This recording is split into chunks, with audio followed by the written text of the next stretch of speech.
rendezvous. Ding dong ding, the bells do chime, the children sing that old lang syne. Then you whisper the words I've always longed to hear. We'll be under the mistletoe each night of the year.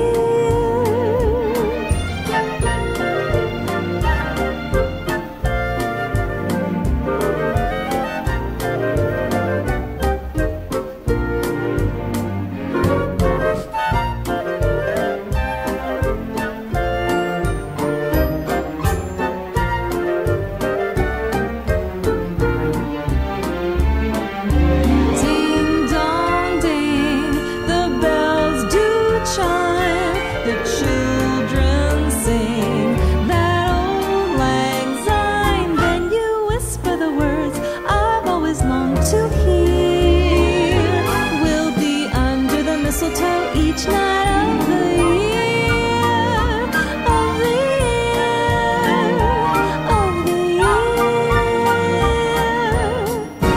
Kiss me, honey.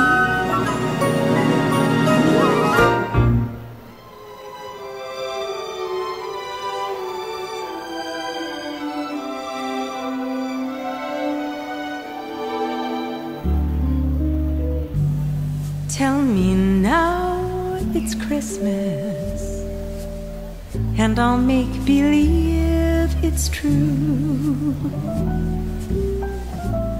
Tell me you'll be here with me, and I'll believe that too. Tell me we'll be happy, and I'll dream of you tonight.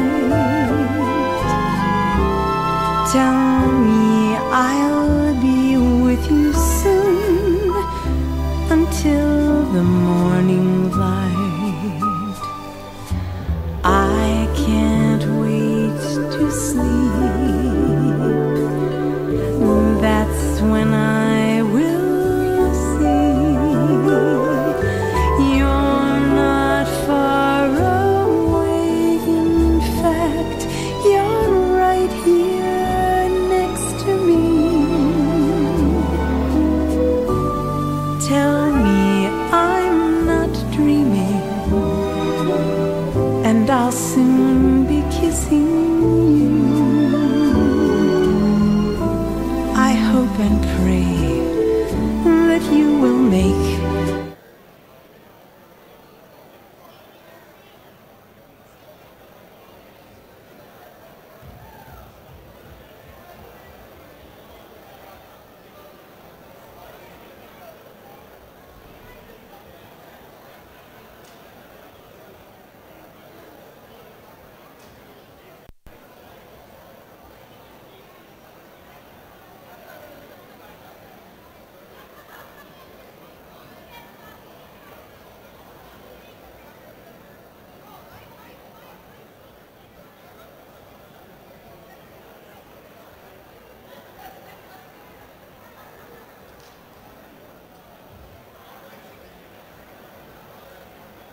Test.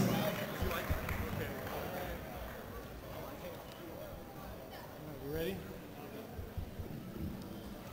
Good evening, everyone. Thank you for being here to show how much our community appreciates Coach Mac Frazier.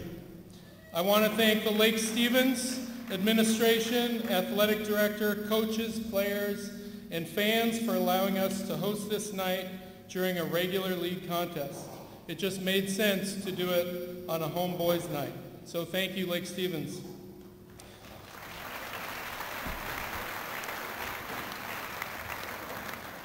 I want to give a special welcome to Mac and to his family, Cindy, Aaron, and Riley. I want to give a special welcome to any and all fans who traveled to be here. Well, welcome back. My name is Chris Oliver, and I am the athletic director here at Mount Vernon High School. I wasn't in this position way back when Mac was coaching, but I've heard he's a pretty good coach. Some statistics for his time at Mount Vernon High School: 10 league championships, 8 district championships, 13 state tournament appearances with 3 state titles.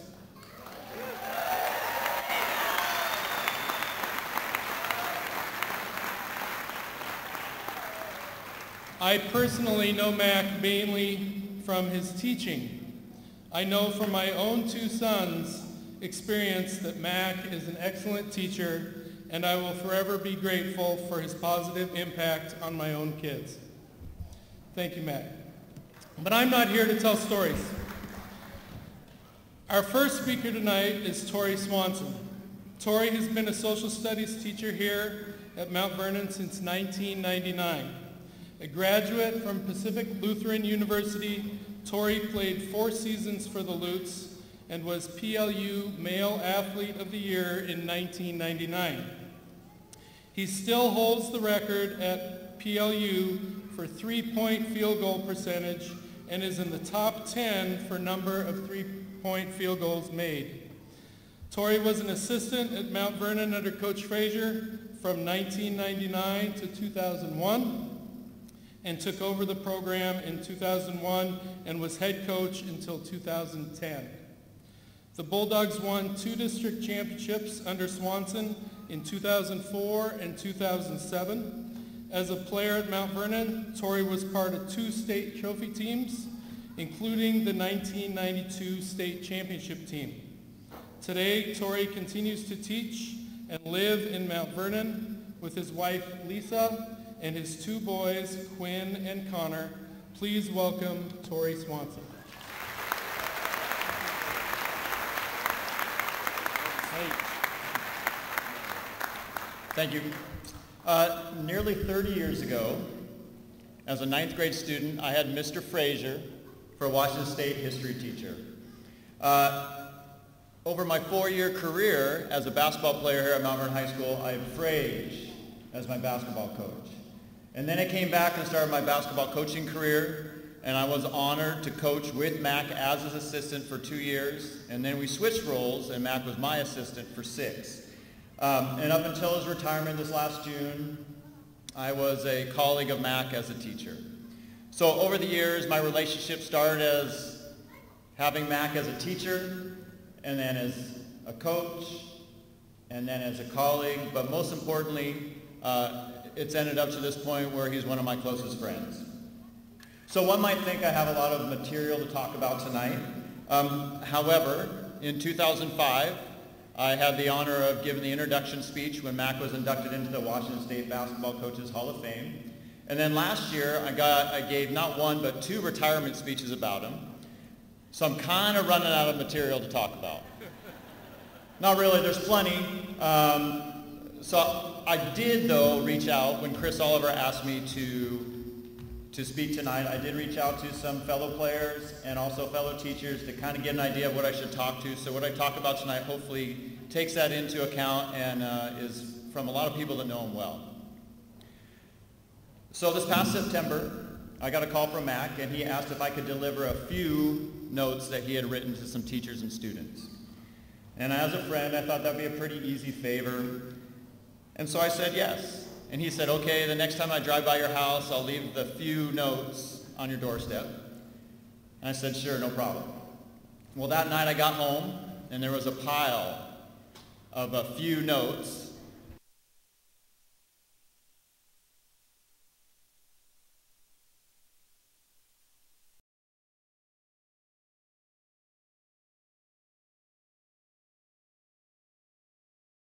As I gathered the written notes, I realized this was going to be quite a task.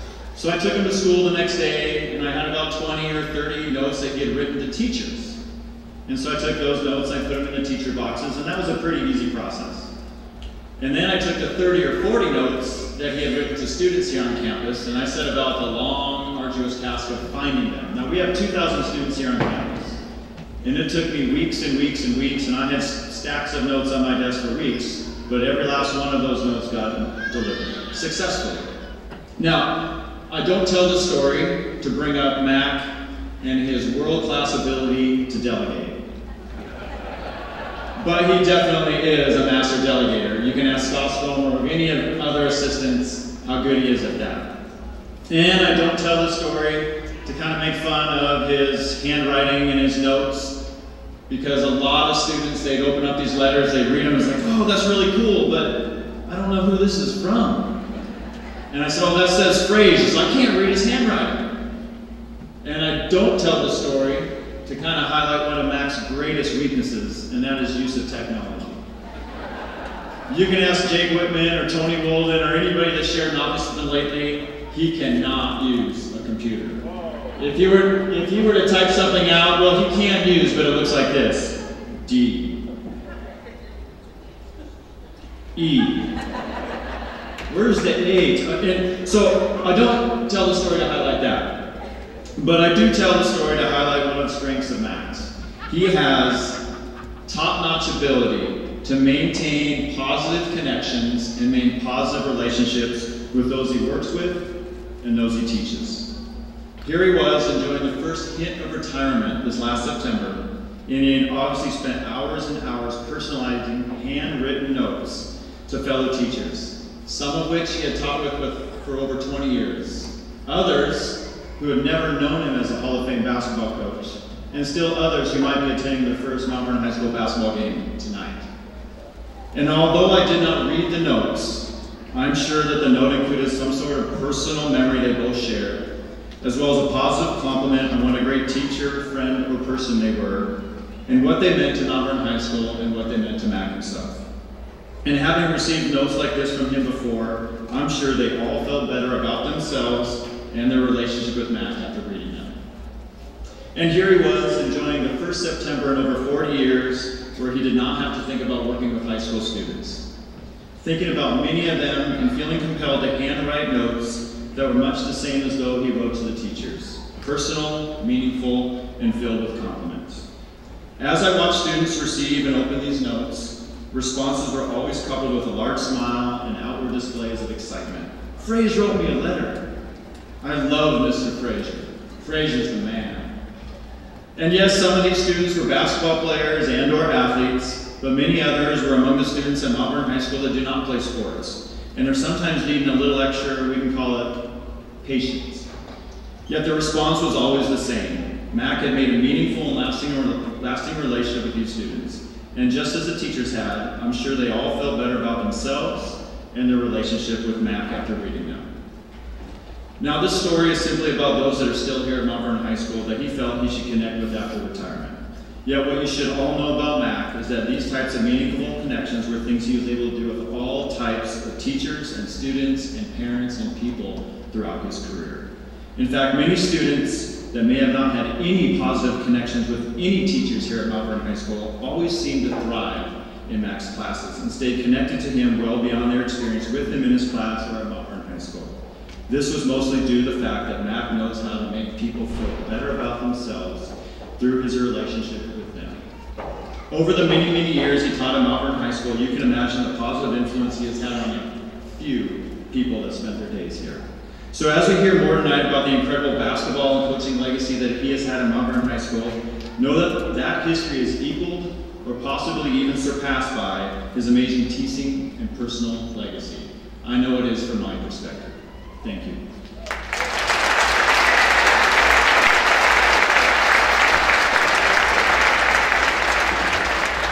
Thank you, Tory. Our next speaker is Scott Stroman. Scott was a social studies teacher here at Mount Vernon High School for 27 years. During his tenure at Mount Vernon, Scott served as Coach Frazier's head assistant for 10 years, helping guide the program to 2 state championships, 9 state tournament appearances, 8 state trophies, and 8 district championships. Scott took over the girls program for 4 seasons in 2006, taking them to the state tournament in his first season. Scott retired from teaching last year, 2018, and currently lives in Mount Vernon with his wife Linda and his 2 goats, Ginger and Gracie. Please welcome Mr. Scott Stroman.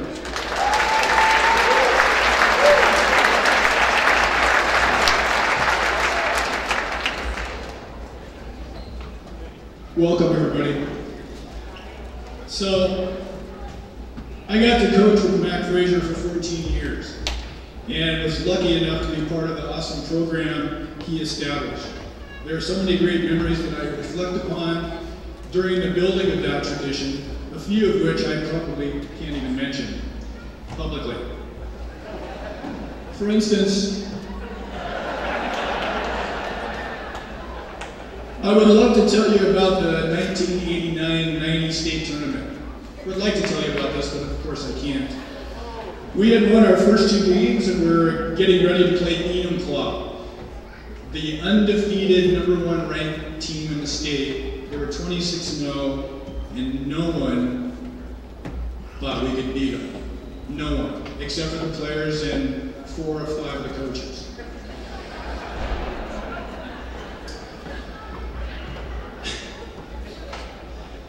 Now, Matt was always nervous before these games, and it didn't matter who we were playing or at what level. And of course he was before this game too. And he always wanted things to be as normal as possible. So our team is getting ready to take the court in the semifinal game against Enumclaw. And our kids are just kind of all lined up. And all of a sudden, we can't find one of our starting guards, a senior, and he's nowhere to be found. Now, I can't mention his name, but his initials are Chris Gamble. I'm not sure if Chris is here tonight, but here it is. I mean, this is a kid that was averaging 10 points a game throughout the season. He's a senior, he's a starter, and he's nowhere to be found. And we're about ready to take on the #1 team in the state.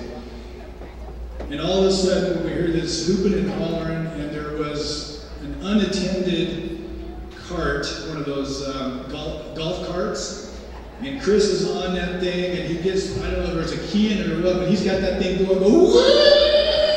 And he's just wheeling around, screaming and yelling, and we're going, he's lost his mind. But Mac knew how to handle every situation. We went out to play that game, and Chris Gamble had the game of his life.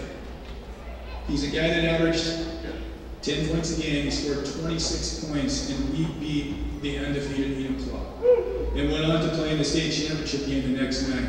And we had seniors on that team, Rudy Bedroza, Kirk Duffy, Tim Caviezel. They played so well during that tournament, and Mac knew how to get the most out of all of his players. So I wish I could have told that story, but unfortunately I can't. I wish I could tell you about the time that during a practice when Matt got upset at a lack of focus. And to make a point, he took his whistle and threw it up in the air. Just chucked it. And I remember we were standing right about there, and he threw it right up there. And everyone was just like, what's going to happen? The whistle never came down. The whistle on the lanyard snagged on one of those braces up there, and no one knew what to do. Can't laugh, can't smile. And after about 10 or 15 seconds of silence, people started to smile, people started to laugh. And then we all started laughing, and then he forgot totally why he'd thrown his us look there anyway, then we had a great practice. Wish I could tell you that story.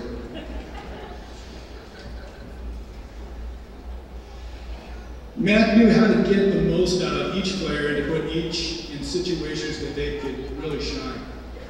Individual skill drills were built into each and every practice, and players took pride in getting better so the team could be better. It was always about the team with everybody. He understood the importance of preparation. Every team that Matt coached had a game plan for each contest, and it didn't matter how much time we had or preparation or any of that, we always prepared for teams. And every player knew exactly what the other team's strengths and weaknesses were. Preparation was key. His players always believed they could win, always. Mac always listened and took advice from his assistant coaches, or he pretended he did. We felt as much a part of what was being built as anyone. He made me want to be a better coach. His pregame and halftime talks were so intense sometimes that I wanted to go out and play. That's how much he inspired me, and I wasn't even a player. The team was a family where everyone felt cherished and needed. Everyone on any of Mac's teams, from players to managers to coaches to statisticians to cheerleaders to parents to administrators to the Mount Vernon High School student body and to the entire Skagit community. They all felt like they were part of something special, and everyone took pride in that tradition. Mac continued to foster this building of community throughout his entire career as a coach, a teacher, husband, father, mentor, and friend. Mac is a genius basketball mind, but more important than that is he combined that attribute with the building of relationships with everyone he came into contact with. This is a recipe for success, but the way that Mac did it was incredibly successful and unique. His players would have done anything for him, and they still would to this day. Of the hundreds of players' lives that Mac has influenced over his great career, many have taken those skills and memories and influenced their own teams and programs. 24 former players or coaches have gone on to coach their own teams. 10 of those have gone on to become head coaches, and some of those have gone on to become head college coaches. Each of them have obviously put their own stamp on their programs, but I know that each of them is also trying to create much of the same types of memories they experienced here in this gym. Those who were lucky enough to have been part of any team coached by Mac don't just have basketball memories. They forged lifelong friendships and connections because of the way Mac made them feel while they were here and even after they were here. And it wouldn't have really mattered what sport Mac had been coaching. We'd be having this today if he'd been coaching baseball, or maybe not soccer, but any other sport. But even opposing coaches, they would pick his brain, try to pick his brain about, basketball-related things, but they always wanted to know how he got his kids to play so hard. On a personal note, I feel so fortunate and blessed that back in 1986, Mac approached me about maybe coaching one of the Bulldog teams, and I started out coaching the Bulldog C team. That started a great friendship that I'm going to cherish forever. Now, I'm sure that Mac might feel kind of funny about all this hoopla, and he's always conducted his life with humility in class, never taking credit for any success. And if you take a look around here tonight at the people that are here, that have been fans for 25 years, this is a living testament to that. And this is what it was like, the gyms were packed in the 90s. It was just a fun atmosphere. People were trying to get in, trying to sneak in. They didn't have tickets, and I always felt good because I had a seat right there, right down there. And I can't hear today because that buzzer on one side and Mac yelling at me on the other But thank you, Mac, for everything. Thank you.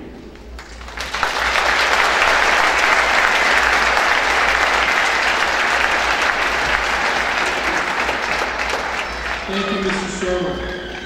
Our next speaker is Mr. Mark Henderson. Mark was a professional basketball and professional baseball player from 1996 through 2011. Mark was the 31st pick in the 1996 NBA draft, taken by the Philadelphia 76ers. After a 4-year career in the NBA, Mark turned his focus to baseball, with a professional career spanning nearly a decade. Mark is one of only 12 people in history to play in both the NBA and Major League Baseball. As a Mount Vernon Bulldog, Mark was a 2-time All-State player, playing in 3 state championship games, winning in 1991 and 1992. He was selected as the Gatorade State Player of the Year in 1992 for basketball. Mark also was part of Mount Vernon State Championships in baseball in 1990 and 1992 before continuing both sports at Washington State University. Mark currently resides in York, Pennsylvania with his wife Courtney and his 4 children, Hannah, Sadie, Sophia, Eliana, and 1 granddaughter, Nora Grace. Please welcome Mr. Mark Henderson.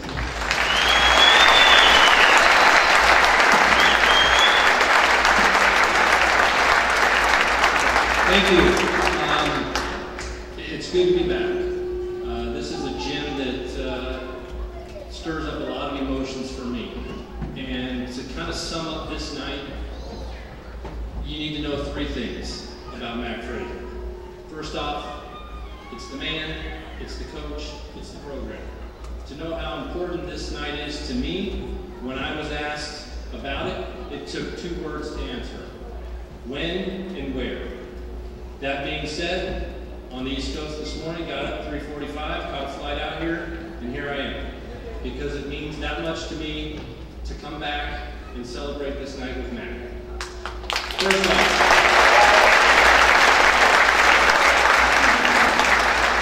Mac Frazier, the man, the mentor, not only as a coach, but as a role model.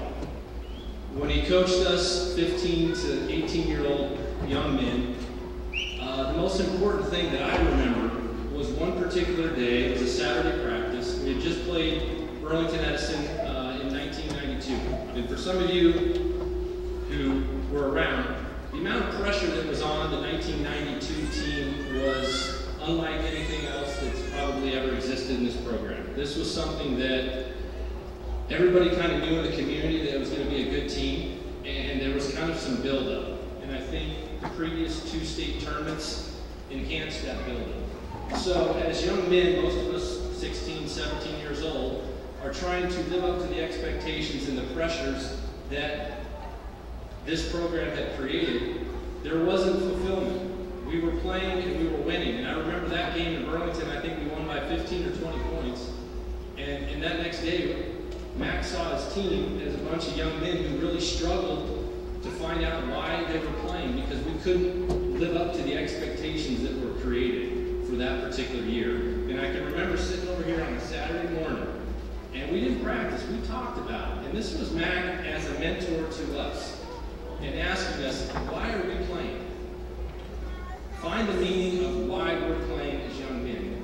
Block out the noise, and find out truly why we're playing. And this was a team where it was never a question of if we were going to win, but it was a matter of how much. And we just had those expectations that were unrealistic. And I think what gets lost is the fact that here is a man who is mentoring young kids and not only teaching them valuable lessons on the court, but lessons off the court. And for me personally, just because I'm speaking here, it was a foundation for me to take with me in my life. And if you look around here at former players, if they came down, they'd probably say the same thing. And that leads to the coach. Mac Frazier was a tremendous coach. I've been on more sports teams than anybody in this gym. And I can tell you right now, I've been on very talented teams. But it takes a good captain to lead a talented team. Just because you're talented doesn't mean you're going to be successful. And Mac had a great bringing out the best in each particular player and each particular team. And that shows with the records, because you know what? As a high school coach, we didn't recruit. It wasn't go out and get the best players. This was a program that he established. And I think that's the most important thing that I can say tonight. It's a program. For you kids that are in Mount Vernon, you have to understand something. Mount Vernon basketball, when Mac Frazier was a coach, was must-see Tuesdays and Friday nights. There's a lot of familiar faces in this community that I've seen tonight, and it's really good to see everybody. Obviously, time has passed and we're a little bit older than we once were. But this was the place to be on a Friday night.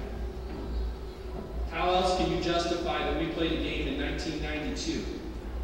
5 o'clock, it was standing room only for a 7:30 game. I felt for the JV team because they were probably nervous. They'd never played in front of that many people. But it was the program, and that's kind of what it became. There were some things, and this is what I think is important about the program, is the fact that when kids were in junior high or elementary school, they wanted to be like the players at the high school level. For me growing up, it was watching the teams down in district. Marysville-Pilchuck was the place to be. It was this high school gym, it was Marysville-Pilchuck High School, and it was Tacomaville. And I think it was a matter of saying, I want to be like those guys playing. And I think the one thing, I don't like to say that one game made a difference, but Scott had mentioned the Enumclaw game, and I think that game in particular, because it was probably 1 or 2 years before the expectations were going to set in. I think nobody really expected us to do that well back in 1990, and then obviously playing a team of Enumclaw status, being undefeated, getting all the publicity leading into that. The expectations were not there. And that was one particular game that I think took Mount Vernon basketball to another level. And the expectations were the first week in March, we're going to Tacoma. People planned their vacations around this. One thing they knew about Mount Vernon is when you played in the state tournament, they put us on purpose at the nighttime games because they knew we traveled with tons of people. If you were in this town, it was shut down that first week in March. And that is something that I will never forget. Like I said, I've been fortunate to be on many, many teams. And what this gym does to me inside, the emotion, the memories that come back, it is something that will always live with me. It's something that any player who's been a part of this program, it resonates with you. And to be in that fraternity of a player under Mac Frazier, not only as a mentor that laid the foundation for a lot of us,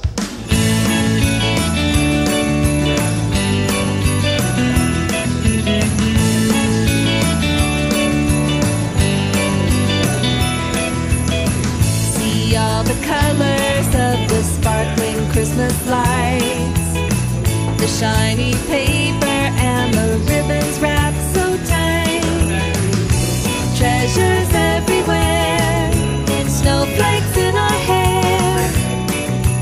This is Christmas Wonderland.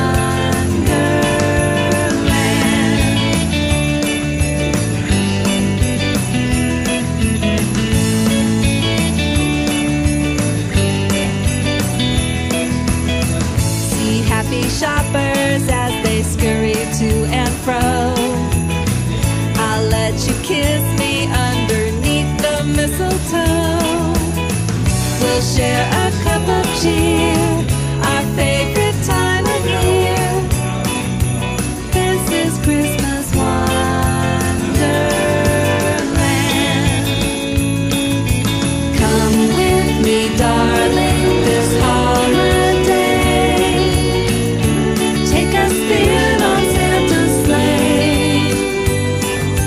Something is hiding beneath the tree. The perfect gift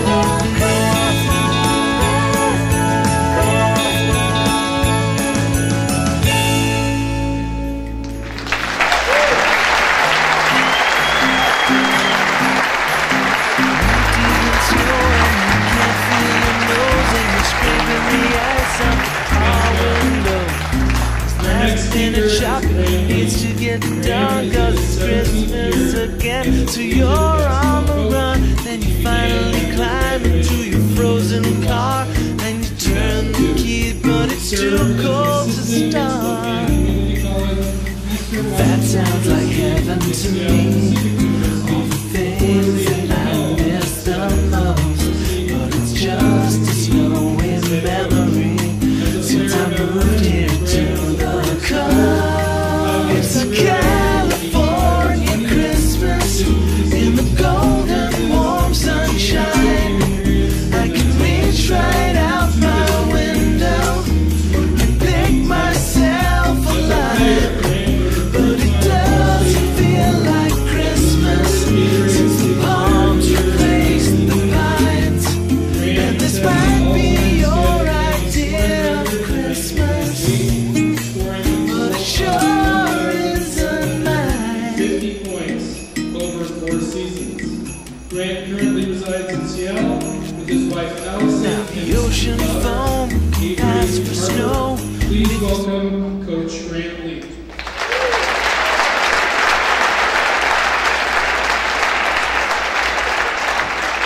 I want to thank everybody, first of all. This is something I've been looking forward to ever since I got the phone call from Tory.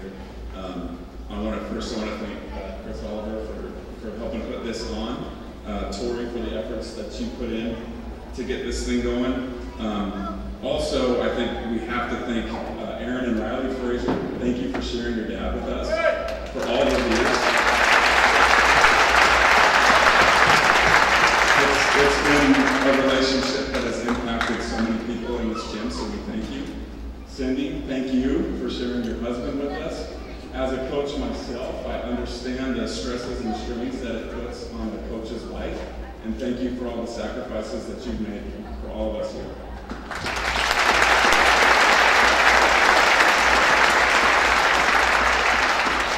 I know it's called Max Fraser Night, and if he didn't need any more attention than what he's getting right now, he had to go and hurt himself and put himself in a wheelchair too. This is a really cool experience for me. Right now I'm surrounded by 2 of my heroes. I have Mark Henderson behind me and Max Frazier to my left. Growing up as a kid in Mount Vernon in the late 80s, early 90s, when you looked at the sports page, you saw the Sonics, you saw the Seahawks, you saw the Mariners, you saw some Husky football, and you saw Mount Vernon basketball. When you saw Mount Vernon basketball, it was that guy.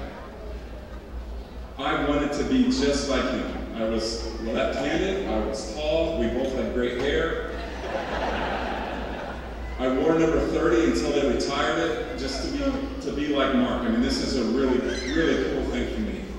My first memory of Frazier was at Cardinal Boot Camp, which was run by Dave Quall over there, and obviously Coach Valentine as well, when they were at Skagit. And I think I was in 3rd grade, and there was this gruff, hard-talking, ornery coach from Mount Vernon that scared the life out of me that I never wanted to play for. I wanted to play for Coach Tallquist, who's up there. But we had some great times there, and as that relationship grew, obviously, and then playing for him, it was an unbelievable experience. I get asked all the time as I go around, and I obviously being so involved in basketball and still having it be such a big part of my life, about what was it about playing for Coach Frazier that was so great. And multiple people have hit on it tonight, but I think the first thing that comes to my mind is the relationships. You know, there's an old saying in coaching that the kids, they don't care about how much you know until they know about how much you care. And I think all of us knew, Frazier, how much you cared for us. And I know that that was something that was really important to you, and it shined through in the way that you coached us and the way that you treated us, so thank you. I think, you know, as we have relationships in life and as we go into our careers, we all, I think, want to leave some sort of a legacy or build a legacy. I'd like to ask anybody that played for Frazier, had him in class, was a manager, did anything help out the program, to please stand right now.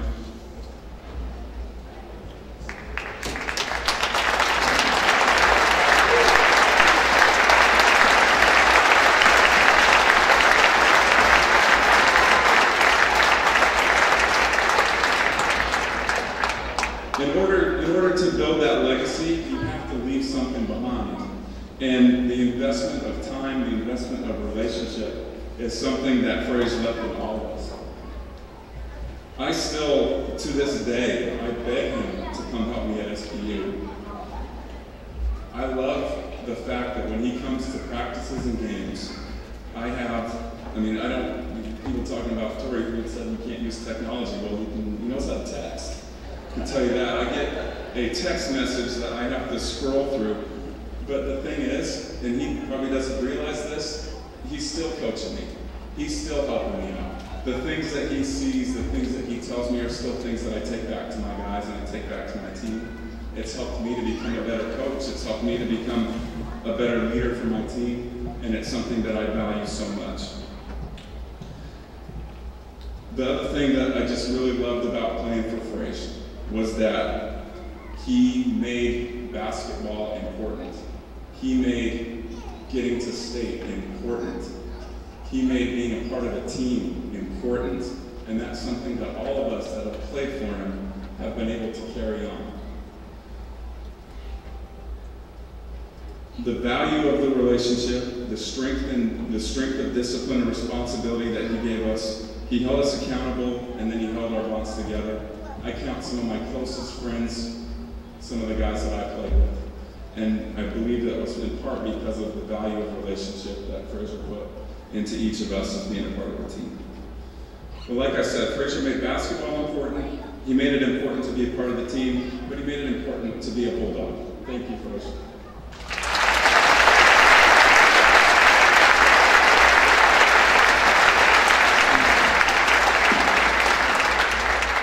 Thank you, Coach Lee.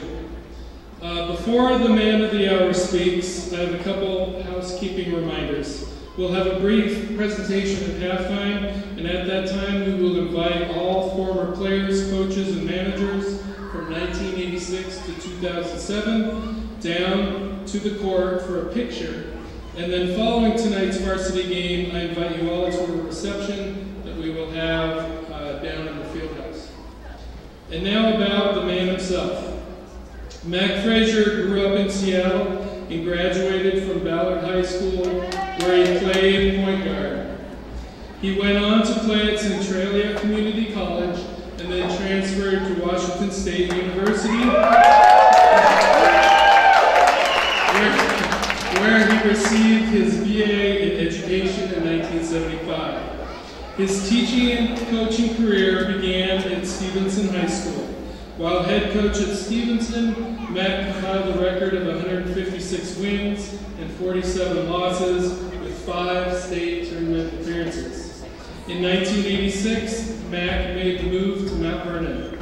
He was head coach here for 15 years, compiling a record of 336 wins and 58 losses and winning 3 state championship trophies.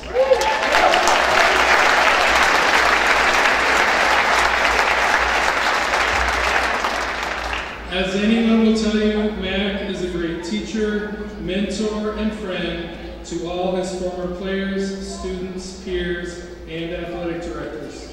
His only love greater than basketball is his family. Ladies and gentlemen, Coach Mac Frazier.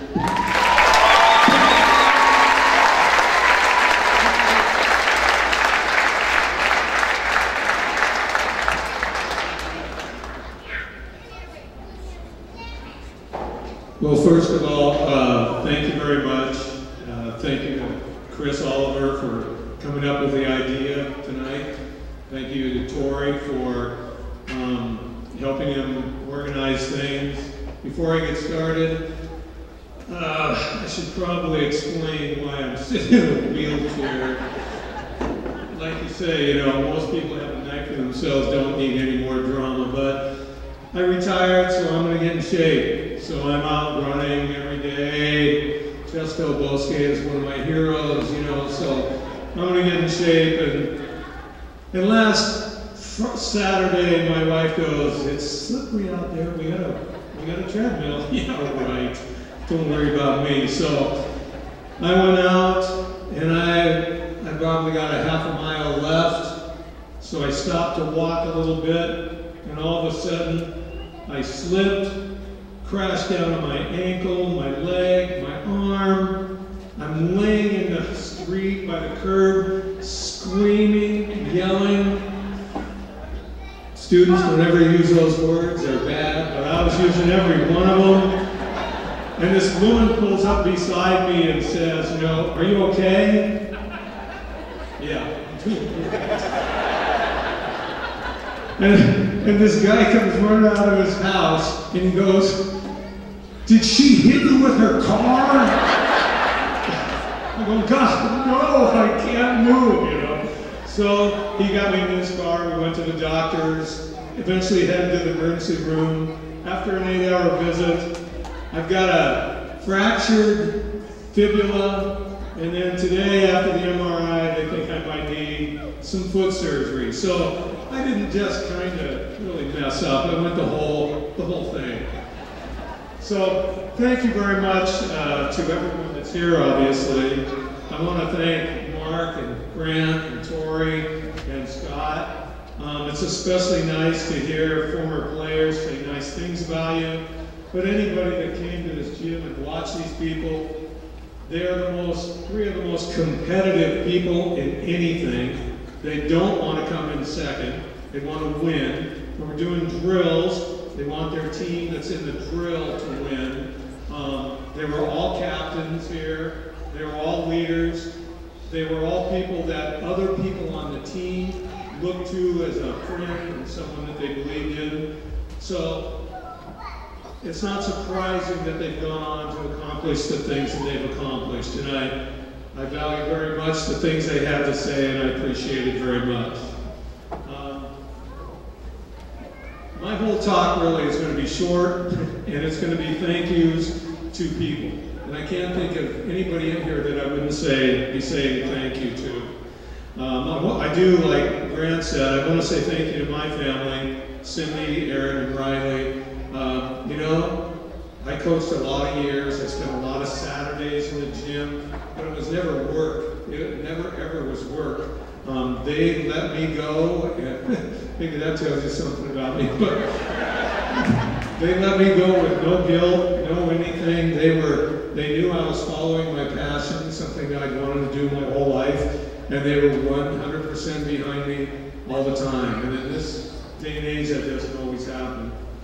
I want to say thank you to every townspeople that's here, that townsperson that ever came to any of our games. Like Mark said, on Tuesday and Friday nights, this place was a place to be. The townspeople here, the band was playing, the cheerleaders are involved. It was just a real rocking place to be. And I've talked to other people that have gone on to coach and teach that weren't in our school, but played against us. And I've had more than one say they got to that door and they just wanted to turn around and go back and get on the bus and go home. Because they knew they just didn't have any chance, because it was just, you know, a crazy attitude.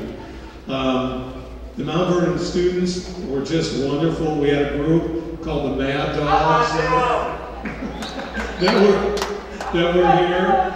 You're too young to be a Mad Dog. But the Mad Dogs were here, and they were rowdy and a little bit loud, but what the heck, they knew all the players on the team, and the players and the Mad Dogs were friends. It was a very special place to teach for 32 years, and I think the townspeople and everyone else should know how important and what great students we have. I felt that our students were as good as any students anywhere. As long as I've been here, they've just been wonderful. I can remember 32 years ago when I got hired, Tom Polino was a superintendent who has since passed, but he was very involved in athletics.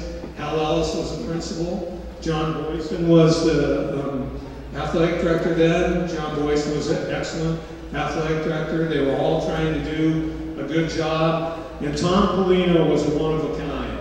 Between Tom Polino and Jeff Scott, I learned early how important playing against Burlington was. I've been teaching here since September. It was December. We were getting ready to play Burlington. And that day, in the middle of class, I got a call. And the secretary down at Tom Polino, the superintendent's office, said, Mr. Polino would like to see you tonight after practice. And I said, well, that's going to be about 5 or 5:30. She goes, that's fine, he'll be waiting for you. You know, I thought, hey, Cindy, we might be in a little bit of trouble here, but I couldn't think of anything I'd done. So after practice, I went down, and I came in his office, shook his hand, and said, hello, Mr. Polino, how are you tonight? And he goes, well, I'll tell you how I am. And that's how he was. He goes, we're playing Burlington tomorrow. And I go, yeah, I know, we're playing Burlington. And he comes around, stands next to me, pinches my shoulder and says, no, I don't think you do know. We're playing Burlington. Yeah, we don't lose to Burlington. And I thought, okay, I got it. I got this figured out. So one thing I will say, and I'm sorry, Ken, because I know you're here tonight, but I think we were like, in the 15 years that we're all here, I think we were 32-1 against Burlington. And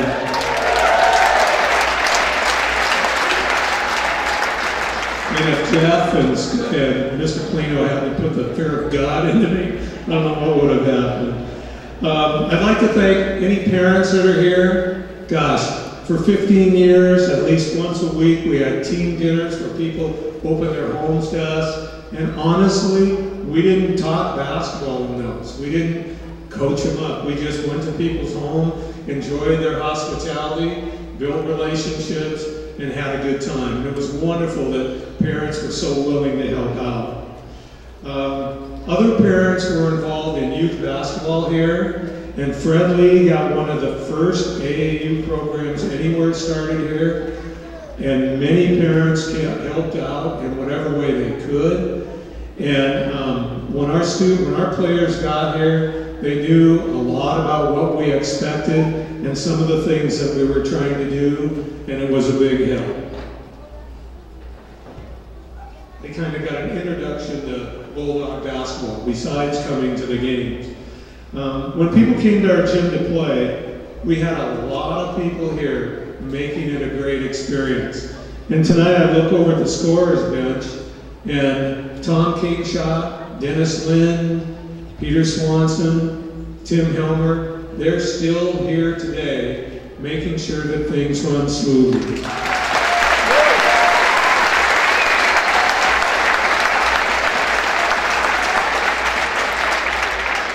And another person that I believe Tom replaced, who was here, who was important also, was Harlan Forrest. And for those of you that knew Harlan, he just passed away a couple of weeks ago. We had managers, statisticians, and filmers, and all those people were really important to us. Our statisticians took it upon themselves to really do the best they could. We did computer programs and things like that during the year, and if it was during the summer or in a spring league and they weren't sure how to do it, they'd come to those games and do the statistics on those, just so the school season would run very well. And it was funny, a lot of those people were serving us, and they're out in our community today serving us once again. I don't like the word I very much, but I was fortunate to have a lot of very quality assistant coaches. Scott was in the program for 14 of the 15 years. Ken Tallquist and Robert Hancock were in the early years, and then they went on to be head coaches around the area, both very good ones.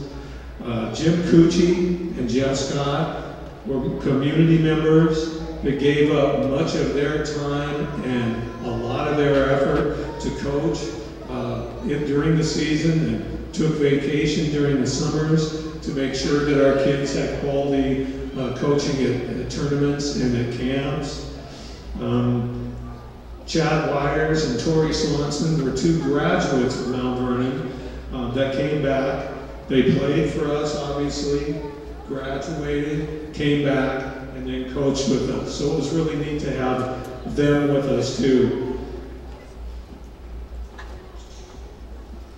It's really hard to talk about the most important people that made this all happen, and those were our players. Our players are the reason that many of us really enjoy success.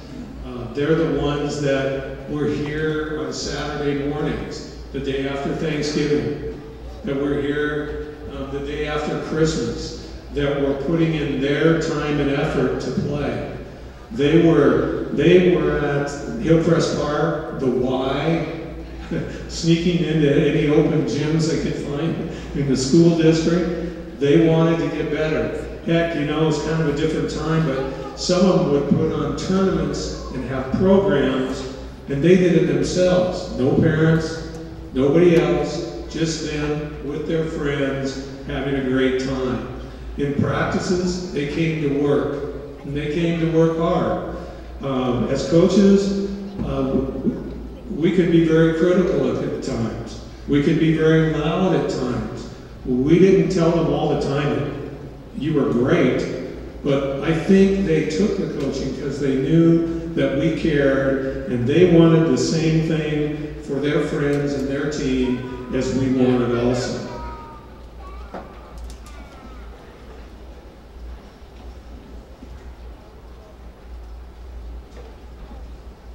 This one kind of is, I don't know why, but I was thinking about this, and it's kind of emotional to me. There's something, and I told my wife I wasn't going to tell it, but there was a lot of things that were a lot of fun. I mean, the kids were great, and we had fun. But after every win on the road, we would come up Lincoln Hill, and everybody throughout our whole bench, coaches, players, managers would go, "Is it time? Are you ready?" And it was always some senior that would go, "Okay, now." And we'd sing about 4 or 5 songs at the time, only after a win. We didn't sing after a loss. But we would sing these 4 or 5 songs so loud, and I think almost all of them were taught to us by Scott, whose dad taught them to him, so you know how old they were. And we would just bellow these songs until the bus arrived, and we'd get off the bus and everybody was feeling great. It's kind of those inside things that just meant so much, and it may sound kind of dumb, but it was just unifying and really a lot of fun. When we came to the gym and the band was playing, the place was packed, and the townspeople had our back, it was really a lot of fun. Working with these players and getting to know them now and have pride in them and what they've gone on to accomplish. And we've got former professional players, coaches, lawyers, teachers, community members, doctors, all sorts of people. One thing I'd leave you students, once again, you can be anything you want and go anywhere you want from Mount Vernon High School. I mean, I've seen it. We have just had amazing students, and they've gone on to do amazing things. So, in wrapping up, I think everybody here realizes Mount Vernon is a special place with special people having great times and doing great things. So, thank you very much. I really appreciate it, and hopefully I'll heal up soon enough, and the next time you see me, I'll be walking around. Thank you.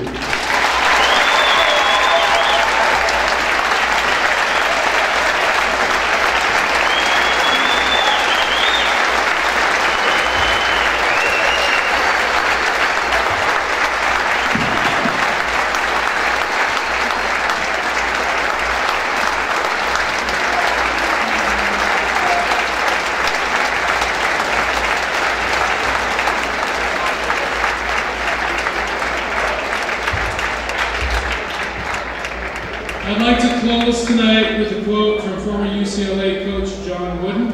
Coach John Wooden said, "A good coach can change a game, a great coach can change a life." As we can all see, Mac has definitely done that many times over. Thank you everyone for being here. I invite you all to stay and enjoy the game and the halftime festivities and the reception following the game. That concludes tonight's ceremony. Go Bulldogs!